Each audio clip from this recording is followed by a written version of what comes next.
윤석열이 돌아올 거라고 떠들고 있지만 파면돼도 불복할 거라고 뉘앙스를 풍기지만 국민의힘 속사정은 무척이나 복잡해 보입니다. 김건희 상설특검이 표결에 붙여졌을 때 권성동은 처음에 반대를 눌렀다가 바로 기권으로 돌아서는 모습을 보였습니다. 투표를 다 국민의힘 하셨습니까? 원내대표가 선택한 그러면 기권, 투표를 마치겠습니다. 실수였을까요? 의도된 연출이었을까요? 정상이라면 불가능했던 윤석열의 석방은 우동사리가 가득 찬 극우들 말고는 속으로 반긴 이들이 없었을 것입니다. 윤석열이 석방을 위장한 탈옥에 성공했을 때 국민의힘 대선 전략은 모든 면에서 물 건너갔기 때문입니다. 이재명 대표가 항소심에서 유죄를 받고 그곳으로 여론몰이하면서 국힘 대선 주자들을 띄우고 적절한 시점에서 윤석열과 선을 그으려 했지만 윤석열의 석방으로 물거품이 되어버렸습니다. 윤석열의 그림자에서 빠져나올 방법이 사라졌습니다. 헌법재판소에서 자신들이 공언한 원칙을 저버리고 윤석열보다 늦게 탄핵당한 한덕수를 윤석열에 앞서서 17일 월요일에 판단하겠다고 발표했습니다. 헌재 일정이 자신들이 원했던 시나리오대로 흘러간다 생각했는지 국민의힘은 환호했지만 한덕수를 먼저 판단하는 것이 과연 국민의힘이 환호할 일일까요? 윤석열 복귀를 헌재가 결정했다면 한덕수를 굳이 먼저 판단할 이유가 전혀 없습니다. 한덕수를 먼저 판단하겠다는 것은 헌재 재판관들이 지긋지긋했던 의견 조정을 끝내고 윤석열 탄핵 심판에서 어떤 합의가 있었음을 알 수 있습니다. 아마도 그것은 윤석열의 만장일치 파면이겠죠. 윤석열이 정상적인 대통령 직무로 복귀하는 것이라면 헌법재판소가 그렇게 합의를 하고 있다면 한덕수의 복귀는 별다른 의미가 없습니다. 더구나 한덕수의 탄핵 이유에는 헌법재판관 임명 거부가 있고 위헌 위법한 비상계엄에 조력한 공범이라는 혐의인데 더구나 한덕수는 3명 모두를 임명 거부함으로써 헌법재판소 운영 자체를 불가능하게 만들려 했습니다. 헌법기관을 무력화하려 했다는 것은 중대한 범법 행위입니다. 헌법재판소가 중대한 위헌이라던 자신의 결정을 뒤집고 한덕수를 복귀시키려면 그만한 사유가 있어야 합니다. 한덕수를 복귀시키려는 이유를 유추해봤습니다. 내란 공범 여부는 검찰에서 수사 자료를 주지 않고 한덕수가 적극적으로 부인하면서 국무회의가 없었다고 주장까지 하고 있는 상황이어서 한덕수를 파면하기에는 조금 부족한 상황입니다. 국회 추천 재판관 임명 거부는 위헌이라고 헌법재판소가 3주 전에 판단했던 그 혐의로 한덕수를 파면시킬 수는 있지만 한덕수가 탄핵당한 이후 나온 판단이어서 코에 붙이면 코골이가 될 수 있습니다. 윤석열이 탄핵된 당시에 헌재 재판관은 6이 전부였습니다. 한덕수가 계속 임명하지 않으면 심리 자체가 불가능한 상황이었습니다.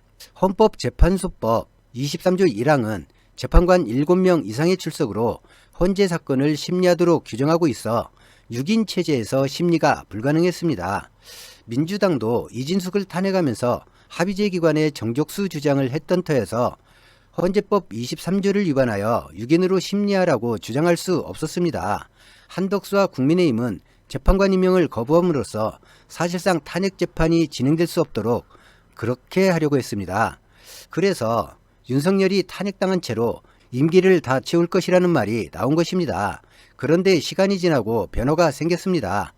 탄핵당한 방통위원장 이진숙이 자신의 권리가 침해당했다면서 6인으로 심리해달라고 요구했고 헌재는 바로 이거라는 듯 이진숙의 요구를 수용하면서 헌재법 23조 1항의 효력을 중지시켰고 이 결정으로 탄핵 심판에 물꼬를 텄습니다.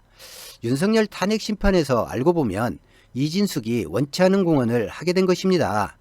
이진숙의 요구를 받아들임으로써 탄핵 심판에 물꼬를 트게 되었지만 정족수 문제를 국민의힘은 물고 늘어졌고 여전히 가시질 않았습니다. 심판 결과에 불복 프레임을 만들려는 속셈이었죠. 민주당은 한덕수를 탄핵했고 최상목이 권한대행이 되면서 최상목은 재판관 3명 중에서 2명을 임명함으로써 헌재법 23조 1항에 있는 7인의 규정마저도 충족하게 되었습니다. 인원 구성에서 헌재가 정상화되었습니다. 탄핵 심판을 다루는 헌법재판소가 8인이 되면서 더 이상의 시시비비는 사라졌습니다. 최상목과 한덕수는 직권남용으로 재판관을 임명하지 않은 중대한 헌법 위반을 저질렀지만 최상목과 한덕수는 시간이 지난 지점에서 중대한 범죄 행위는 같지만 온도차가 생겼습니다. 한덕수는 재판관 임명 거부가 위헌이라는 판단이 나기 전에 탄핵을 당하였고, 최상목은 위헌 결정 이후에도 임명을 거부하고 있습니다. 한덕수는 단순한 판단 미숙이나 법리 오해로 여겨질 수 있고, 헌재가 한덕수를 복귀시킬 수 있는 명분으로는 충분한 사유가 되겠습니다.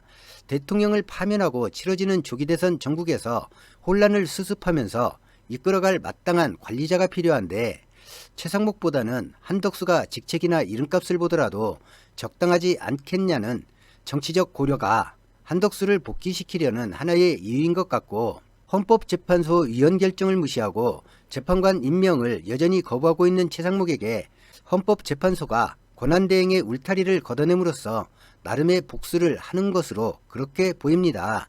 최상목은 직권남용으로 내란 공범으로 이미 여러 곳으로부터 고발당한 상태입니다. 헌법재판소는 총리 신분인 한덕수를 복귀시킴으로써 이렇게 두 가지를 얻으려는 모습이 아닐까 생각합니다. 복귀한 한덕수에게는 마은혁 재판관을 바로 임명할 헌재 결정이란 뚜렷한 명분도 가지고 있습니다. 진보와 보수 진영에서 해석은 분분하지만 많은 분이 한덕수가 총리로 복귀할 것이라고 예상합니다. 앞에서 얘기한 두 가지 이유 말고 다른 하나를 더 유추해보자면 이렇습니다. 윤석열 탄핵은 전원 일치해야 한다. 목을 매는 재판관들이 약간의 억지를 가미해서 한덕수에게 재판관 임명을 바로잡을 기회를 줌과 동시에 윤석열 파면을 늦추자며 합의를 거부하는 일부 재판관들이 한덕수 복구를 요구했고, 다른 재판관들이 받아들인 결과로 보여집니다. 모든 국민이 생방송으로 지켜봐서 다 아는 것처럼 윤석열이 일으킨 내란은 그렇게 복잡한 내용이 아닙니다. 이처럼 시간을 끌고 지연할 만큼 복잡하지도 않습니다. 위헌 위법이 분명하고 사안의 중대성도 심각하며 헌정질서 수호 의지마저도 윤석열은 보여주지 않았습니다.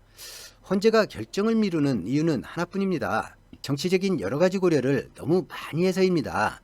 이쪽 저쪽에 눈치를 살피며 욕을 적게 먹으려 들다가 일부 재판관들마저도 본연의 자세에서 이탈해서 진영 논리에 어느 정도 함몰된 것이 아닌가 생각되게 합니다. 한덕수 복귀는 국민의힘과 구구들에게 또 다른 시비거리를 만들어줄 것입니다. 구구들에 의해서 차기 정부가 출범한 이후에도 상당 기간 대한민국은 시끄러울 것이지만 지금에 비하면 시끄러운 것도 아니게 될 것입니다. 그구들 중 상당수는 내란에 동조하고 폭력 선동을 해왔기 때문에 형사처벌 대응으로 대부분은 바쁘게 될 것입니다. 윤석열 탄핵 심판이 코앞으로 다가왔음을 누구나 피부로 느낄 것입니다.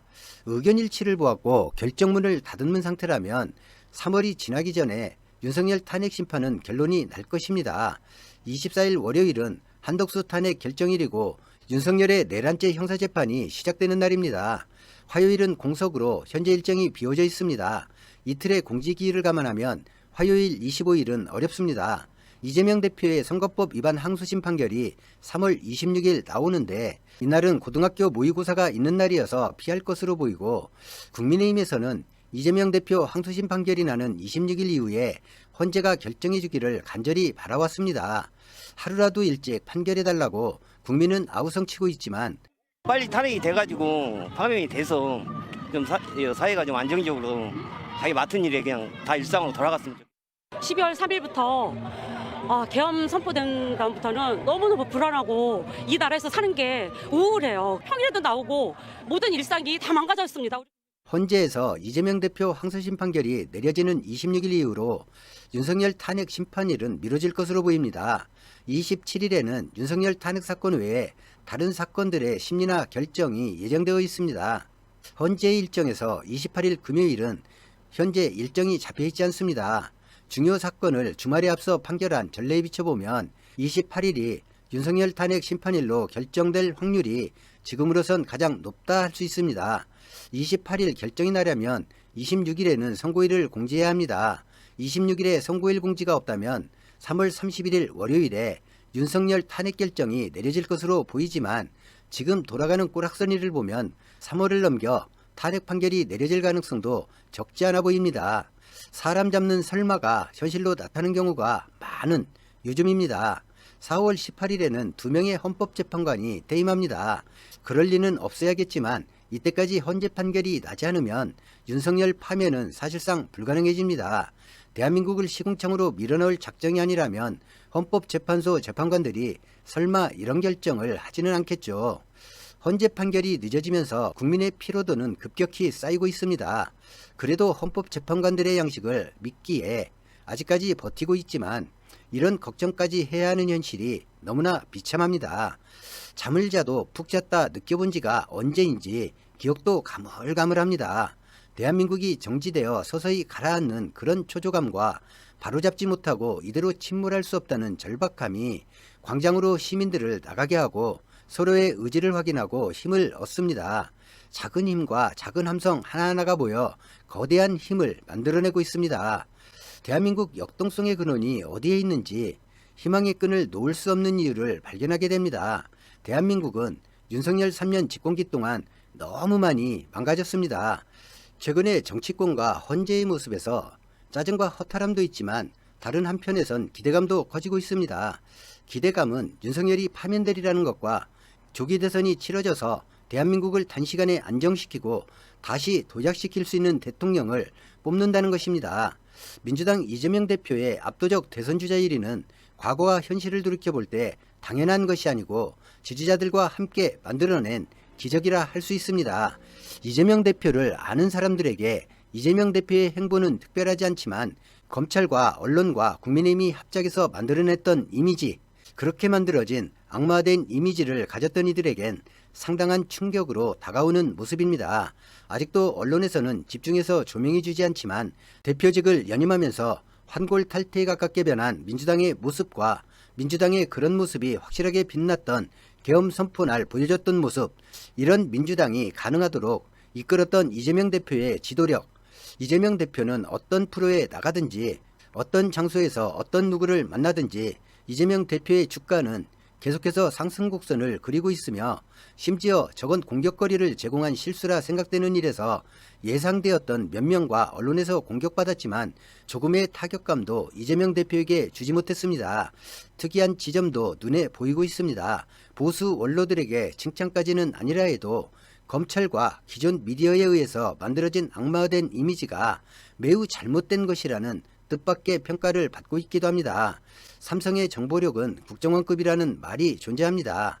헌재 판결이 임박한 시기에 삼성전자 회장 이재용이 이재명 대표를 만났다는 것은 재계가 윤석열을 버리고 기대를 접었다는 것과 헌재에서 어떤 결정이 합의되었는지를 간접적으로 알게 해줍니다.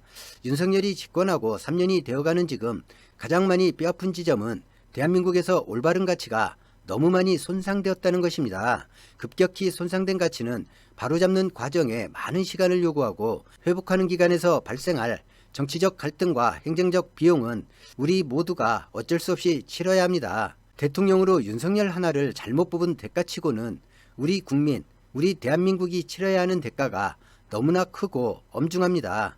오늘 영상은 여기까지입니다. 시청해주신 여러분 고맙습니다.